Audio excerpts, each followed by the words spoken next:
Well, I was just watching Bernie Sanders crush it on Fox at his town hall. He was awesome. There were a couple of gaps that people were talking about, but that is going to be for a different video. That is not what this video is about. So I will save it for another time. But I thought he did a great job. And I thought Fox actually did a really good job pulling off a town hall. But anyway, we're talking about right now Andrew Yang crushing it on his CNN town hall. Andrew Yang did such a great job. If you haven't had a chance to watch this town hall, you really should, because he crushed it. There is no doubt that this guy is extremely smart. There is no doubt that he recognizes some serious issues that our country's facing, that our citizens are facing. And the guy just has solution after solution after solution. That is one thing I love about Andrew Yang, is that when you listen to him, he doesn't beat around the bush with just kind of some flowery talk. You know, sometimes the candidates do that. They start getting into this really flowery, it's just, you're just like, okay, well, what are you really saying? Like, what's the policy? Instead of, sometimes they'll just be like, we just need to come together. We need to work together. We need to get along. We need to,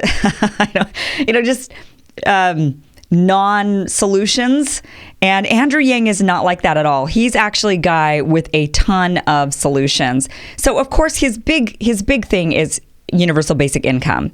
And during his town hall, of course, that was the thing they started off with, which was automation, how it's going to be taking millions of jobs. It's already taken 4 million jobs, according to Andrew Yang.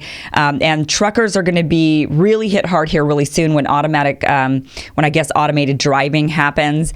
And he's saying this is going to be the real issue heading into the future, and that this is really the real reason why Donald Trump was elected, because so many people are struggling because their jobs are being eaten up by automation already. Amazon has already sucked up billions and billions of dollars from the economy, and that has shut down retail stores. And, it always has a chain effect. And so Andrew Yang talks a lot about that. Now, his universal basic income, it's really interesting. And I'll tell you what I like about it and what I am concerned about, I should say. So what I like about it is it's true that if you can boost the middle class, you will have an extremely strong society and economy. This is something that has been proven time and time again, that the middle class is really where your bread and butter is. You've got to keep your middle class strong, healthy, vibrant, and large in order to have a successful economy. That middle class will dump money into the economy. They spend. They don't, they save, but not nearly as much as like a wealthy person just has gobs and gobs of money to save. They can't spend it. It's like, how many yachts can you possibly buy, and how many cars can you drive, and how many houses, and how much clothes can you wear? Wealthy people have a tendency to just kind of hold on to their money because you can only spend so much as a person. But the middle class will save, of course, for retirement and for a rainy day, but will largely spend. So when you get a really healthy middle class, you end up with this really healthy economy that feeds into the upper class. And then, of course, the lower class would be hopefully helped also by the taxation from the middle and the upper class. That would help with the lower class not get so desperate to the point where there's a lot of issues that come with that, like crime and illness. And, you just don't want people, from a humane perspective, you don't want people to be living stressed out and worried about, it's just, so you want to have a good, healthy middle class, a robust, large. So his universal basic income is meant to strengthen that middle class. It's to say, look, all these automation jobs are taking jobs from the economy, all the automation. And in order to keep the middle class thriving, you've got to give them a universal basic income. Now, this is kind of, he cited Alaska. He says Alaska already does this. They have like an oil dividend, which other nations have this as well. I believe that Qatar, I don't know how everybody says that country a little bit different, but they also, I believe, have like an oil dividend. Venezuela was trying to do something sort of similar to that, where it would be nationalized. The money would go back into the people. Maybe not necessarily a dividend, but, basically saying that the resources of this land belong to the people, and therefore the people should share the wealth of those resources. Alaska does that. Now, what he's talking about is doing that, but with automation. It's going to be a little harder to pull off because automation is not a resource of the land. Somebody had to create that automation. Somebody had to be the brains behind it, and a company had to be the force behind it. So it's going to be a little harder to kind of argue from a logic perspective that it's the same as what Alaska's doing with oil or with what other nations are doing with oil or other resources of the land. That being said, just because that argument doesn't exactly match up doesn't mean that there isn't a legitimate good argument for universal basic income. The biggest one being a robust, healthy middle class is how you keep an economy thriving and how you keep your nation building. So, So I like that there is this idea of give the money back to the people will spend that money, and they'll keep the economy healthy. Another nation to kind of look at, other nations that have done something not like this, but under the same logic, which would be the Scandinavian nations. So what they do is, if you lose your job, you get a really robust package to keep you going. And if they've got all these social programs, right? But one of them being wages if you lose your job. What this has done for them is during the crisis of 2008, when everyone else in the world was going under and struggling, the Scandinavian nations weren't hit that hard. And it's because as soon as people started losing their jobs and their economy started to get hit by the recession, people were still given money. They were helped out. And because of that, they were able to pay their bills. And because they were able to pay their bills, other companies didn't go under. So it didn't create that domino chain effect. It kept everybody afloat, and it made it to where those nations really didn't feel the effects of the recession. That's a really good argument for universal basic income, which is this is going to help keep the economy from going into a deep recession again. The downside of that would be, well, I mean, if you give everybody $1,000, what's to stop then the inflation from going up to compensate for that 1,000? I mean, if 1,000 becomes zero, then what's to stop, your landlord from raising your rent $1,000 now that your landlord knows you're getting it? Or, the grocery store prices to go up, or your barbershop prices to go up, or whatever it is, right? Everybody could say, okay, we're going to start raising up the prices because we all know you're getting an extra $1,000 in your pocket. Another downside to it is he's saying that the way we would pay for it is through we would eliminate welfare programs. Now, he didn't say this during the town hall, but he has said this in the past. And that concerns me a little bit because one of the things about welfare programs is that, like, for example, food stamps, you can only spend on certain items. And so it's protection for, like, the children. And since universal basic income wouldn't be given to anybody under the age of 18, children have to still be cared for and watched out for. And, unfortunately, you can't always rely on their parents to make good choices. So I'm a little bit hesitant about this whole give everybody $1,000 and eliminate welfare, because I just I don't really trust everybody, especially when it comes to people who are in care of children. Now, maybe there's ways to compensate that. Maybe instead we'd say, okay, there's food stamps to make sure that the kids get fed, but then you get your universal basic income on top of that or something. Maybe. Okay. What I really liked was that Andrew Yang did acknowledge that there is actually a immigration issue at the border. Not everybody, including myself at one point, was kind of saying this isn't a real crisis. There's, like when the caravan was coming, it was like, come on, a year ago when the caravan showed up, there was like 11 people arrested. It was no big deal. This next caravan's not a crisis. It's an overblown issue just for the election and yada, yada, yada. But it turns out that there is a bit of a crisis going on at the border, that they're seeing waves and waves of people showing up and waves and waves more people trying to enter the country than in previous years. So there is this growing number. There is a bit of a crisis because, as Andrew Yang pointed out in this town hall, they are trying to seek asylum. That puts them in a different category. It means we've got to give them different resources. We don't have the infrastructure for that. We don't have we don't have enough space. We don't have the people. We don't have the resources. And that does create a bit of a crisis because it's like, what do we do with you? So he did acknowledge that during his town hall, but he also talked about what we would need to do to correct that, which is giving more resources to the border. Did not talk about building a wall, but he did talk about increasing border security and increasing humanitarian aid, essentially, because we're having a humanitarian crisis at the border. All right. He was asked this really, really awful question, and I hate this. And he was also asked this on Chris Hayes' show. Tulsi Gabbard has been asked this question.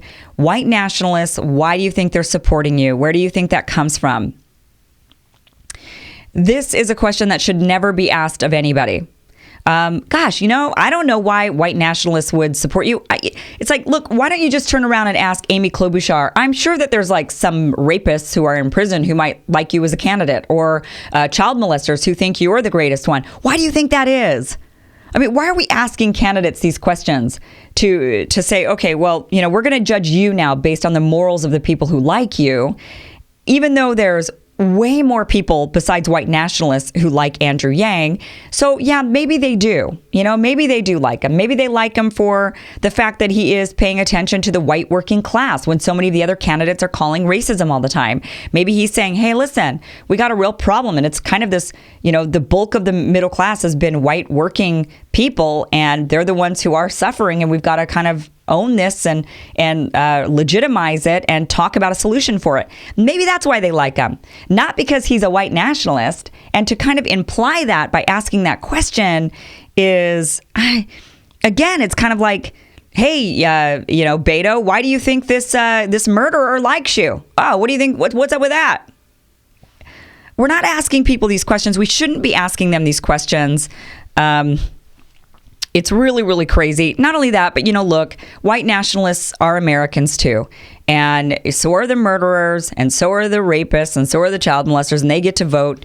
In a lot of cases, they get to vote. And if that's the case, then they're going to vote for somebody. And you can't sit there and say to the person, well, you're disqualified because this person likes you. And I'm suspicious of that.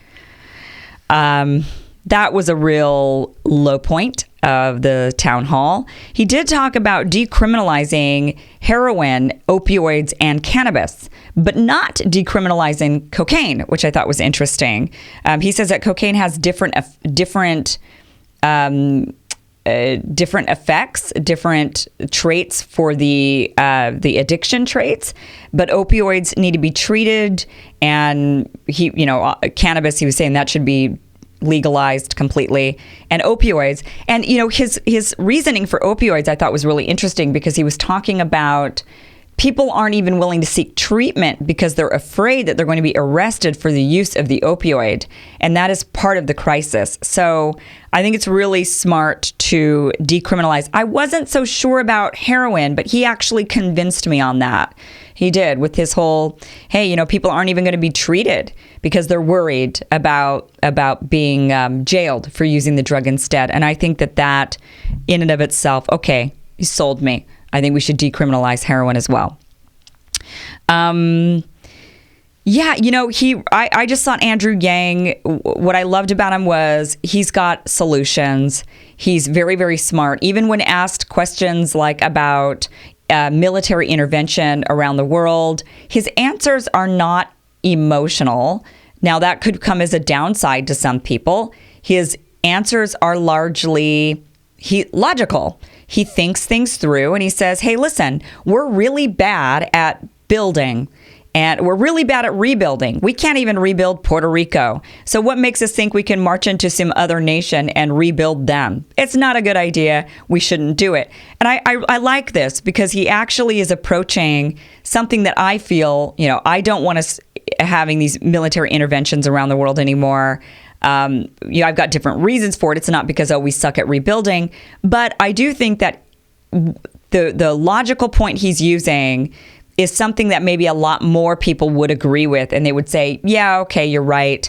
We're not very good at this. We need to focus on rebuilding at home. We haven't even been able to do that. What makes us think we can do it overseas? So it wasn't exactly the answer I was looking for necessarily when he was asked the question, but I did ultimately like his answer, because I felt like this could actually win over some people and get people to say, yeah, you know what, maybe we should just kind of stay out of it and not go in and make this case of, they need our help and we need to rebuild them, which you and I, or many of you know, I certainly know that that's not the real reason why we're marching into these places anyway. It's not because, we want to help them rebuild. There's a lot of other issues going on there that are much more complex and often much more sinister. And, but, you know, listen, if you're going to agree that we shouldn't go in because we suck at rebuilding, I'll take it. I'll take it. So overall, I thought he really killed it. I think that he shows that he is a very progressive candidate in his ideas. I don't know if I would call Andrew Yang a progressive. I'm still unsure about his stance on money in politics. And to me, that is the number one issue. If you are going to be a progressive, you've got to understand that the influence of money in our government is really what has corrupted the system. And we can't have nice things because of that. So I'm not 100% certain yet if Andrew Yang is a progressive. He's certainly different than he's not an establishment guy. He's not a mainstream Democrat. He has innovative and progressive ideas. And I like the guy. I think he's great. I think he's really great. He is a breath of fresh air. And I think everybody, I encourage you, if you have not watched this town hall, watch it, because this is a candidate with ideas. He's whip smart. And he's relatable. The way he speaks is very understandable. You know, he doesn't, again, use flowery language and make people feel, I mean, he's just he's a straight shooter, very logical, great ideas. Really like the guy, really like Andrew Yang. So I'm kind of like a little bit now maybe part of the Yang gang. Or is that like the white nationalist group and you're not supposed to say that? I think that's what that is. So never mind. No, I'm not a part of that. I don't even know. Anyway, watch the town hall. The link is down below. I'll place it there for you so that you can check it out. And yeah, Andrew Yang. Looking good.